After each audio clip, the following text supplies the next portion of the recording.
Hey, this is Johnny Lee Middleton from Savatage, and you're watching CMS TV.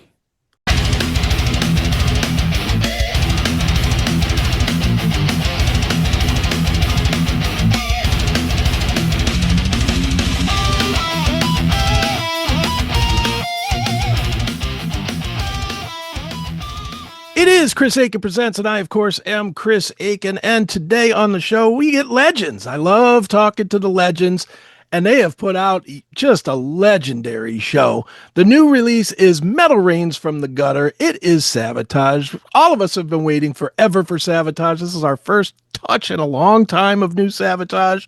Even though it's not that new, I mean, it's from 1990. But here to talk all about it is one of the great players of the band Savatage. It is Mr. Johnny Lee Middleton. Johnny, how are you, man? I'm doing great, man. I'm just chilling out in Athens, waiting for the boys to show up to start rehearsals for this next run.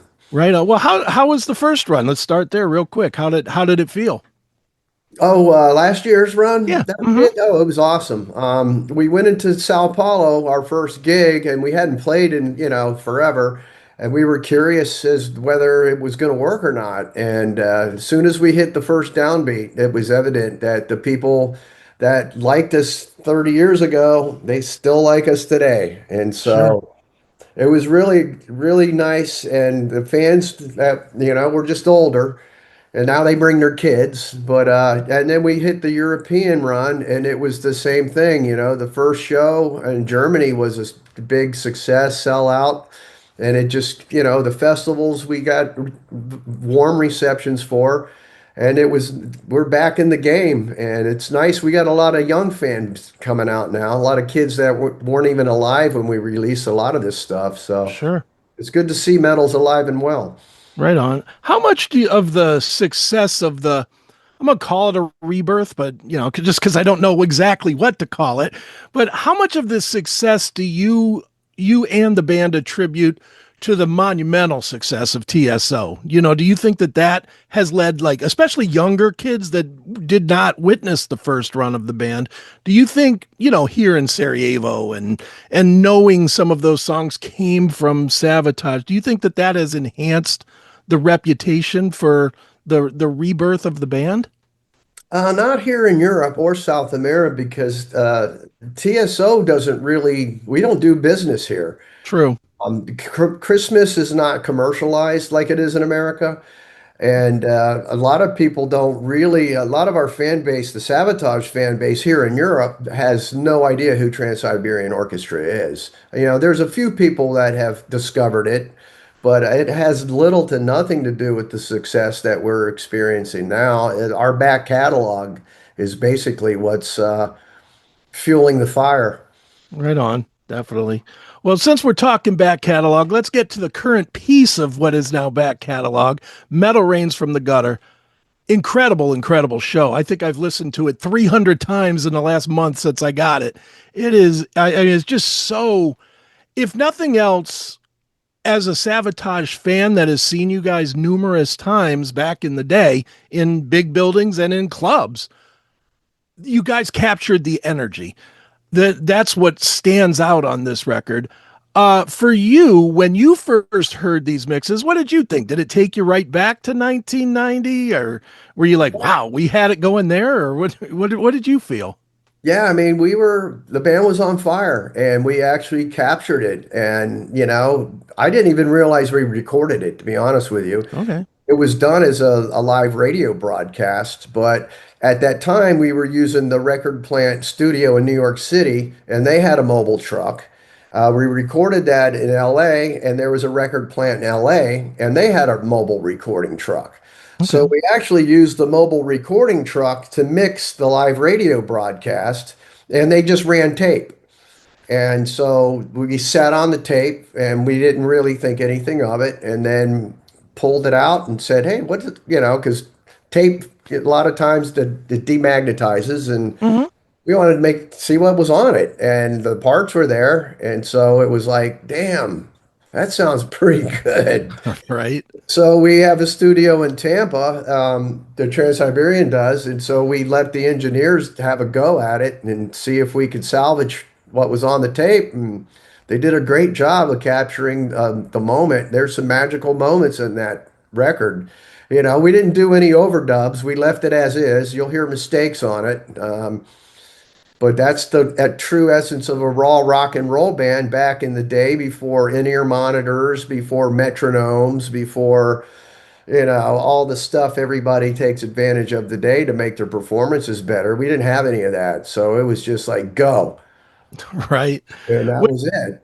when you listen back to it, what stands out to you? I mean, is there a moment that you're listening to and you're like, oh my God, I remember exactly where I was on stage when this happened? Or is there a song where you're like, man, that's the best we ever played it? I think what really stands out is Chris Oliva's playing and Hmm. his mastery of the fretboard at such a young age. I think we were like 27, I think, at the time. So we were young kids, and to be that good, that young was, well, the whole band in general, we were pretty, I think John was the oldest guy. I think he was 30. Okay. We were just a bunch of kids trying to, keep our record deal alive. And back then, it was the record label's option. If you didn't sell records, you didn't get another one. And so we were just out there fighting it out and trying to sell albums. And we put together a set that was kind of a little bit of everything we had at the time. And it was a time also where, the band was kind of evolving. That, the Gutter Ballet is the first time we started using piano and Right. in our songs. And so if you listen to John introduce Gutter, he's like, we're going to try something different. Right. Because Right. it was different. We never had piano in any of our songs on the prior tours. So it's a band evolving that you're listening to and a band that had been out on the road for a long time. And so we were pretty tight and you can hear it in that performance. Right on. Johnny, obviously most fans, and I'm just telling you, know this, but most fans consider that exact moment maybe the peak of Savatage. Gutter Ballet, I think most people, it's either there or Hall of Mountain King. Those are the two definitive moments that I think most fans put on Savatage. For you, when you hear a guy like me or anybody call it peak Savatage, is that accurate to you, or do you feel like you guys actually progressed and got better past then, or where do you rate it? I mean, that version of the band, yeah, that was the peak of that version of the band because that was the band where you had, the Oliva brothers, myself, and Wackles, and then Caffrey involved. And then, with the Streets record, it was a different band. It was Mhm. just, it was us, the Oliva brothers, myself, and Doc, and then we brought on another keyboard player. Right, So that version of that band, yeah, that was the peak of that version of the band for sure. And right like I on. said, we had been beating the street, man, so we knew those tunes like the back of our hand. It just came naturally. Right. Do you miss that day when, and what I mean specifically is not the money or the fame or any of that, but do you miss the way bands operated? Bands were like a little gang. You guys all traveled around together as like a gang, and now it's, well, this guy lives in Georgia and this guy lives in the UK, and we're gonna send MP3s, and it's just different now. Do you like it better now, or do you miss the glory days of when a band was truly a family, more or less? Well, back then we didn't really make any money, you know. Right. Yeah, I mean, True. we were making 35 bucks a day and we were taking tour support from Atlantic to stay out on the road. Right. So my sound man was making money, my light man was making money, but yeah, but we were definitely a band of brothers. We all lived in the same community, except for Chris at the time.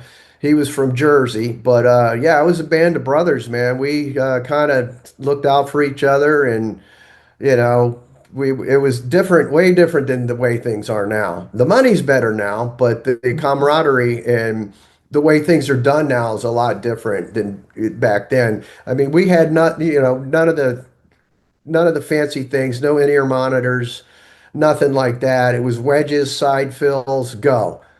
If you Right. couldn't hear, you couldn't hear for an hour and a half, and that was it. You got through it, and it made you a better player because you struggled. A lot of it Hmm. was struggling back then. Sure. Hey, metalheads! Tired of waiting for new episodes? Crave the real, raw, classic metal show? For just $4.99 a month, you can become a CMS VIP. You get every episode a full week early, completely uncensored, and 100% commercial free. It's the only place to interact directly with the show, plus you score the Fast Pass, so your song requests get bumped straight to the head of the line on every live version. So what are you waiting for? Subscribe right now at classicmetalshow.locals.com and become a CMS VIP today. And a lot of it too was stage chemistry, and you guys clearly had that throughout the original run of Savatage. Mhm. How much of that, and like I said, I saw the band several times, and it really just it always just felt so natural and like it was just kind of happening off the cuff. You know what I mean? It didn't feel like you guys had rehearsed the whole, I mean, it sounded great, but it didn't feel like, oh, I'm going to use Kiss as an example, not to pick on them, but just when Paul Stanley starts talking about, cold gin, you know what's coming. You know what I mean? It's a rehearsed thing. It never felt like that for you guys. Was that the way it was? Were you guys just shooting from the hip, or was it rehearsed and you were just good at making it feel? Well, I mean, we rehearsed before a tour, Mhm. but you basically rehearsed every night when you played, and there was nothing really pre-planned other than the songs. The biggest challenge doing that recording was having John not drop the F-bomb because it Right. was a live radio broadcast. And if you hear on Mentally Yours, he says loses his flipping mind. Well, that's not what he used to say. And there Or was, said after. yeah, there was a lot of his banter was cut out just due to the F-bomb being dropped. But we Sure. did have a 7-second delay Nice. on the recording truck. So in case it slipped through, we could squash it so we didn't get fined by the FCC. Sure, no doubt. Well, Johnny, you mentioned John, and certainly he's like everybody on this recording. He's on fire on this thing.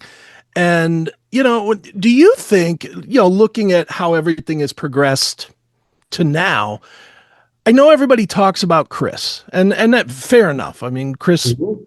was Chris, but I don't think enough people have ever talked about John and the passion that he brought as an actual singer and performer. I mean, he is very passionate. Do you think he was kind of overlooked because of his brother and just because of I don't know, really just because of his brother?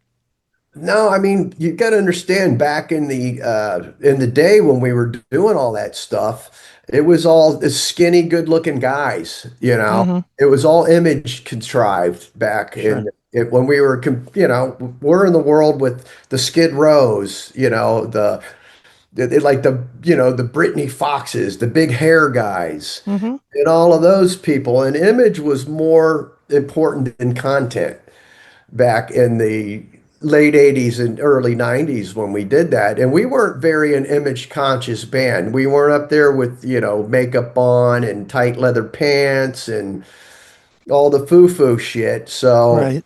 I think that had a lot to do with the thing other than, his brother, because John is an incredible songwriter, an Mm-hmm. incredible singer.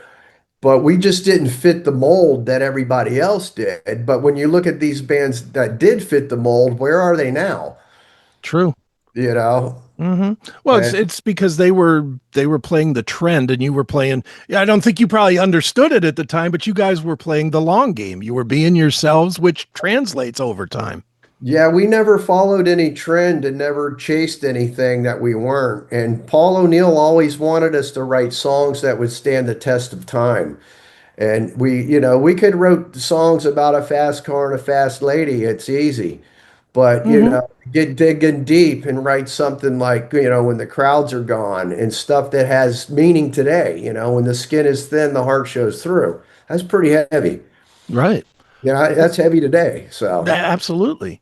Was there ever any, whether it's from the band or more than likely from management, was there any influence trying to push you guys to that side, especially like toward MTV? And it's not that you guys didn't have videos, but I mean, you got, like you said, you guys just didn't have the look that was going to get played every 20 minutes on MTV next to Michael Jackson and right. and the like. Was there ever anybody in you guys' ears saying, you know what, maybe if you just did this, or maybe if you guys just teased your hair up a little bit, or, was there people in your head trying to get you to go that direction? When I first joined the band, yes, and that's when we put Fight for the Rock out, and it wasn't us.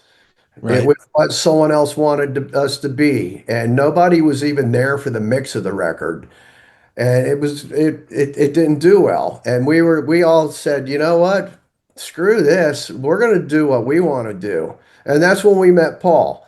And that's when everything changed. Paul wanted us to be us, but he wanted to get the best out of us. He didn't want us to be somebody else. Hmm. So after we got rid of that management company, no one really told us what to wear, how to dress.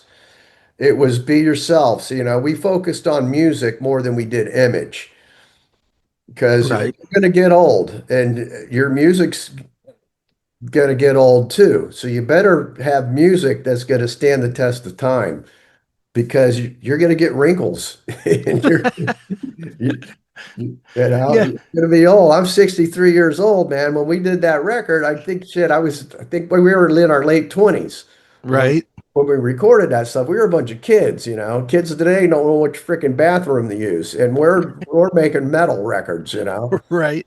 And the other thing too, which nobody foresaw. I mean, anybody in the genre in the '80s, nobody saw what we have today, where it's somebody puts up a picture of, I don't know, Motley Crue or something from 1985, and people are like, "Whoa," people are Who's that? thrown aback by it, and they see pictures of you guys, and you still sort of, I mean, you look older, but you look the same, really, you know. Well, there's some good shots that I wish people didn't have, but it is what it is, man. If you're going to be in this business, you got to have some thick skin, and Right on. let it roll off your back. But yeah, we kind of there's when I first joined the band, we dabbled with a little bit of makeup and some hairspray and stuff, but Sure. kind of what everybody else was doing. But we've never really got stuck in that. Let's look like Poison and play heavy metal. Right. Definitely. One more kind of, I know I'm throwing it backwards and forwards between today and yesterday, but I'm always curious, especially with bands like a Savatage that had you guys, like I always say to people, you guys were like the pre-Pantera as far as not having the huge number one hit, but still the fans love Iron Maiden as well. Same type of thing where there's not 53 hits that everybody knows and gets played at every football game, but when you play a show, 20 to 100,000 people are more than willing to come out. That's what I'm trying to get to here. Do you feel like you could have had the same success that you did now with everybody and their brother carrying a phone with a camera in their pocket and uploading every little mistake that every single person would criticize back then? That's a hard question to answer because that stuff didn't exist. Right. I was asked earlier, how many recordings we did of that tour, and we did one. And Right. that was only because we had to do a live radio broadcast and we used the mobile recording truck. I mean, to get a mobile recording truck in 1990, that wasn't cheap. Right. You basically had a mobile studio that showed up on four wheels and it had a mixing board in it and it had a 2-inch tape machine. That's how we captured that moment. Now you get it all with a cell phone, it's a whole nother world. And Hmm. I'm not sure, it's hard to say what would have happened if cell phones and all that stuff existed. But we did have, you had MTV and there was some video stuff going on. Some of the Sure. footage that we used for the video that we released with Gutter Ballet was from a friend of ours that had an old VHS tape laying around. Nice. And she sent it to me and she goes, "You told me not to throw this away." And I was like, "Oh, okay." I sent it to management and we downloaded it. And there's stuff on there that is from 1990, but that's back when the VHS tapes first came out. Right. I remember the whole VHS tape fit into the video camera. Hmm. And that's Right. where that was from. So Yeah. That Yeah, was the and there was beginning. no sneaking that in either. I mean, look, I Yeah, was a kid that tried too many times, and it's like putting a bread box on your shoulder. It just was too yeah, big. yeah. That stuff had just started coming out, so that's why people went to shows because Hmm. that's the only way you were going to see any live music. You weren't going to sit on your ass and watch it on a computer. Computers Right. didn't exist. Cell phones Hmm. didn't exist. Right. And to bring it forward to today, I honestly think that's one of the reasons that TSO is as successful as it is because you really can't capture the TSO show on a cell phone. You just No. can't feel the awesomeness of the lasers and the smoke and the risers and all the snow falling when they're telling the story. I mean, you can't capture that, which you guys are one of the very, very, very few bands that have actually been able to insulate yourself from the technology by using the technology. Yeah, I mean it's a whole different world now than it was, and that's why back in the day more people came out to see shows because that was the only way you got entertained. You didn't have the ability. I mean, there was like Don Kirshner's rock concert and stuff Hmm. like that, but yeah, you wanted to see live music, you got in your car and you drove to a venue. Right on.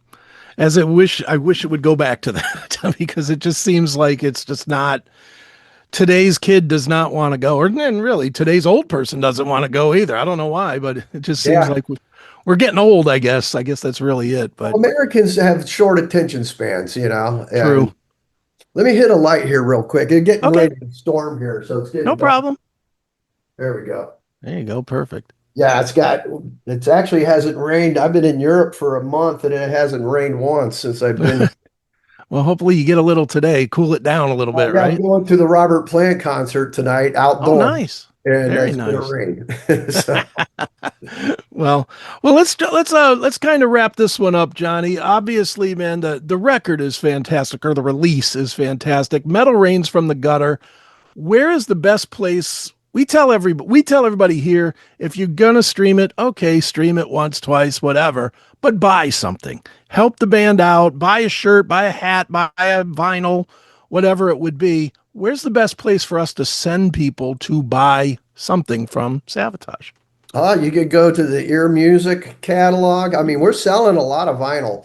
The Okay. vinyl seems to be the number one thing now. We put together, there's 3 albums in the package. Okay. There's a bunch of stuff in there that you're not going to get on download. Mm-hmm. Old pictures of passes and stuff like that. And the album's charting well in Germany. It's charting in the UK, Switzerland, Austria. It's doing pretty well. We're selling, I think we came in number 6 last week in Germany in the rock Great. charts and number 14 in the top 100 album charts. So we're moving product in the 180-gram vinyl, the heavy vinyl. It's actually got the cover of Chris and John etched into it. So it's Nice. a really nice package that Ear Music put together. And that's, if you want to hold on to something, that's where you're going to get it at. You can stream it on every platform, Sure. but we're finding that people today want to hold on to something and are going back to the old days and holding on to albums. And the albums are selling really well. Our back catalog's selling well. And it sounds better. It just sounds so much better on vinyl than it does on CD and streaming. It's Right not on. compressed and it's live and raw like what we used to listen to. Right on, man. Well, one more time, everybody. It is Metal Rains from the Gutter, 1990. It is Savatage. I'm going to ask the question I'm sure you get in every interview. Are we going to get new music from Savatage or?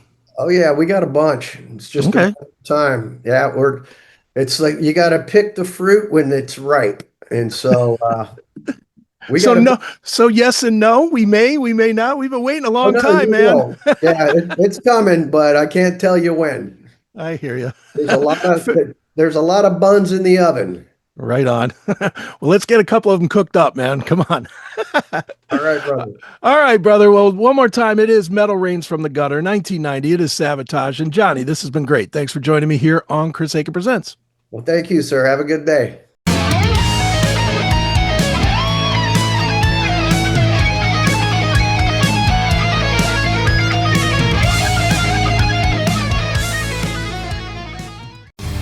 Akin's Greatest Hits just dropped on limited edition red and purple splatter vinyl. That's right, 10 freshly recorded, balls to the wall anthems, Breaking the Chains, In My Dreams, Alone Again, Dream Warriors, Tooth and Nail, and more. This splatter beast is pure 80s hair metal glory, now sounding heavier and meaner than ever on your turntable. Smash the link at the bottom of your screen right now and own Dawkins' Greatest Hits on splatter vinyl.